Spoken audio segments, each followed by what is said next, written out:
ជនងាមកចាប់អារម្មណ៍ព័ត៌មានពាក់ព័ន្ធនឹងវិស័យកសិកម្មម្នេះវិញដំណាំលម៉ើដែលជាដំណាំងាយដាំឆាប់បានផលហើយបានផលច្រើនរយៈពេលយូរហើយទិន្នផលហ្នឹងគឺបានថ្លៃ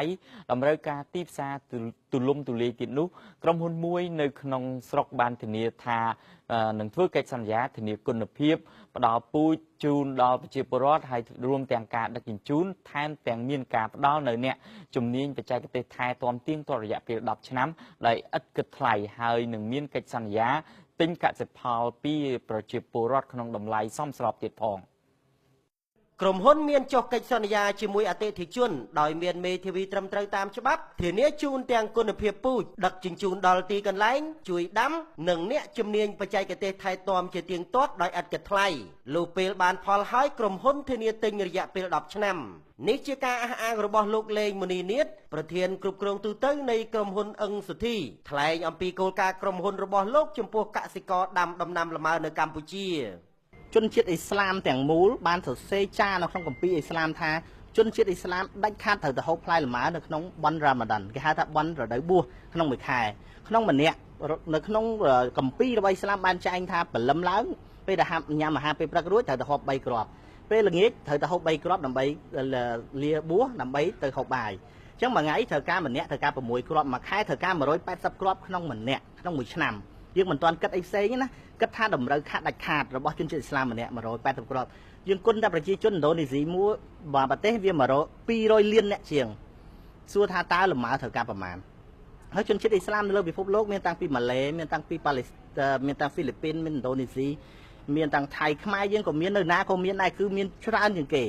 ហើយអញ្ចឹងសួរថាតើឥណ្ឌូនេស៊ីដាំអត់បានម៉ាឡេដាំអត់បានហ្វីលីពីនដាំអត់បានប៉ុន្តែគាត់តម្រូវការលម៉ើអញ្ចឹងសួរថានៅក្នុងអាស៊ានដាំបានប៉ុន្មានប្រទេសអាស៊ានដាំបានតែ4ប្រទេសទេមានតែកម្ពុជាមានតែវៀតណាមបានតិចតួចនៅតាមព្រំដែនហើយនឹងថៃហើយនឹងប្រទេសភូមាអញ្ចឹងសួរថាបើមានកំណត់នៃការដាំបានតែ4ប្រទេសអញ្ចឹងប្រទេសដែលតម្រូវការដាច់ខាតត្រូវតែមហុតមហោយើងអញ្ចឹងទីផ្សារយើងសម្រាប់ជនជាតិអ៊ីស្លាមគឺយើងសម្បូរមហិមាចំណុចទី1ចំណុចទី2លម៉ើគឺអាចកែច្នៃទៅជាផលិតផលច្រើនមានន័យថាមិនមែនហូបតែផ្លែស្រស់ទេវាអាចទៅជាទឹកឃ្មុំវាទឹកផ្លែឈើវាធ្វើជាតែវាជាស្ករវាជាអីផ្សេងទៀតដែលជាតម្រូវការសម្រាប់ប្រជាជនទូទៅដែលប្រើប្រាស់ប្រចាំថ្ងៃ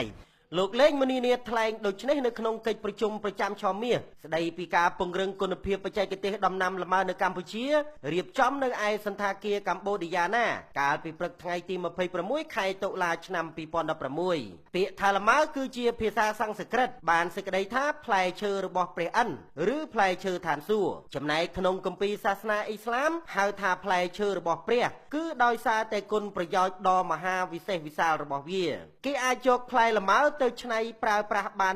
128មុខធ្វើជាចំណីអាហារគ្រឿងសម្អាងតែនិងកាហ្វេជាដើមវាមានរសជាតិឆ្ងាញ់ហើយមានប្រយោជន៍ទាំងសុខភាពផ្លូវកាយនិងផ្លូវចិត្តលោកលេងមនីនាថបានថ្លែងអំពីសក្តានុពលឬតម្រូវការទីផ្សារផ្លែលម៉ើនេះថាទី1យើងធ្វើការពិនិត្យទឹកពិនិត្យដីសិនដើម្បីដឹងថាតើដីរបស់គាត់អាចដាំលម៉ើបានអត់ពីព្រោះយើងនៅពេលដែលខូចយើងនឹងសងគាត់អានឹងគឺជាកត្តាប្រឈម